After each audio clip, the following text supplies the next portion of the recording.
पियर फराक वाली हमारा पसंद है।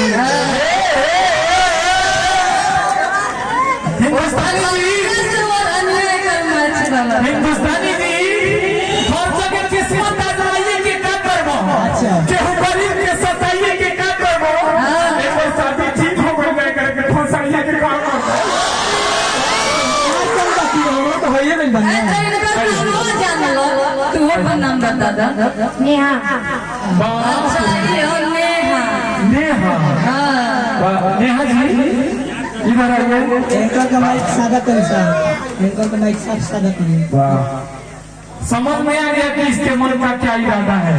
अपने में इको लगा दिया, मेरा आवाज सादा है। अब सुना था। वाह वाह क्या बात है। आइए बक्सवा में आगे हुआ आइए। जितू बाबा जय बड़न।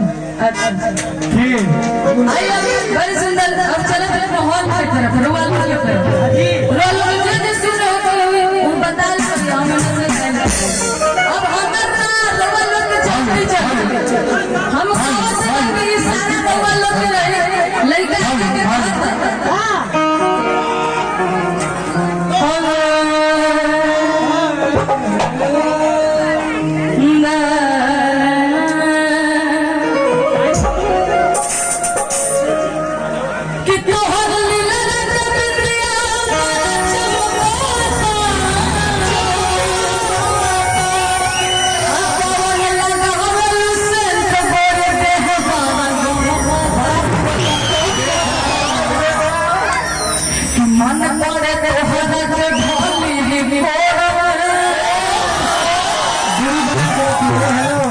समय बधाई में तो दिल में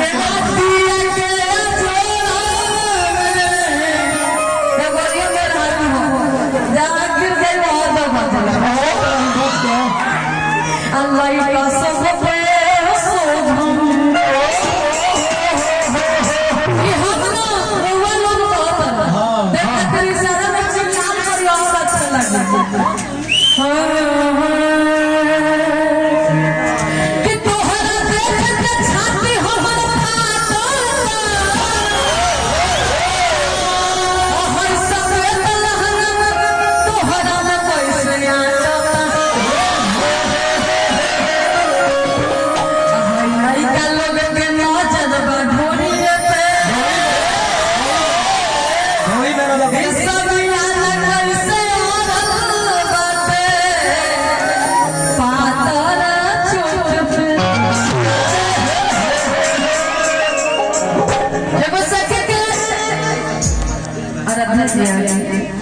अदिति जी नजरिया से नजरिया बा एक दिन दरिया बा एकरा के नजरिया होता जो डरे से कोई खरिया बा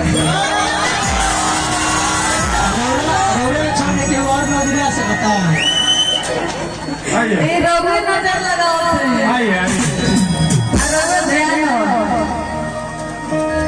हां बड़ी सुंदर भाव में लड़का एगो औरत के पति देव बहुत दिन से बहाना वाले बैठे गए और औरत अपना सैया जी से अपना राजा जी से अपना करेजा जी से बतिया करी कह करी के राजा जी लोग हमें रुपया के महिला पे कौन फायदा कौन मैं देखा कि तू जाना के महीना में घर ही ना बैठा हर जगह किस्मत आजमाइबू कहाँ से, आत्मा जुड़ाइबू कहाँ से, आ कमा के पैसा न भेजब तो खाइबू कहाँ से। अवधिया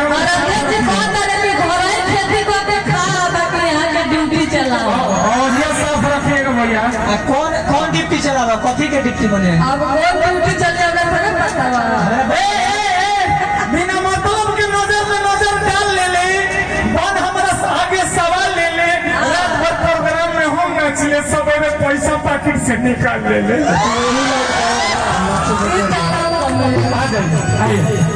सखी औरत अपना राजा जी से अपना सैया जी से बताओ तरीके राजा जी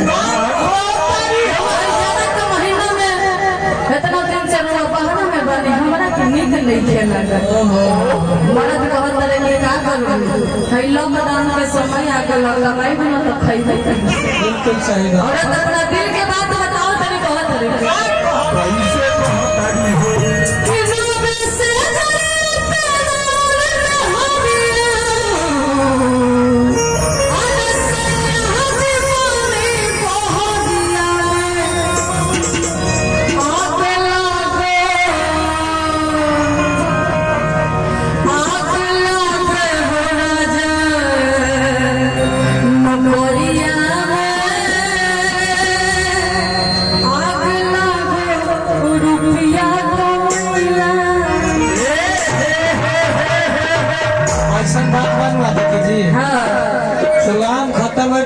के सारा हमारा के पैसा दे देंगे केतनो पैसा पहुंच जाता मैं मेहरारू के सामने न रहो तो कोनो पैसा राजा जी, राजा बाबू आत्मा हर जाई, अच्छा। लोग मत से उतर जाई, अच्छा। लोग रात भर मेहनत करके अकेले सबकर पेमेंट ले ले तो कीड़ा में पड़ जाई।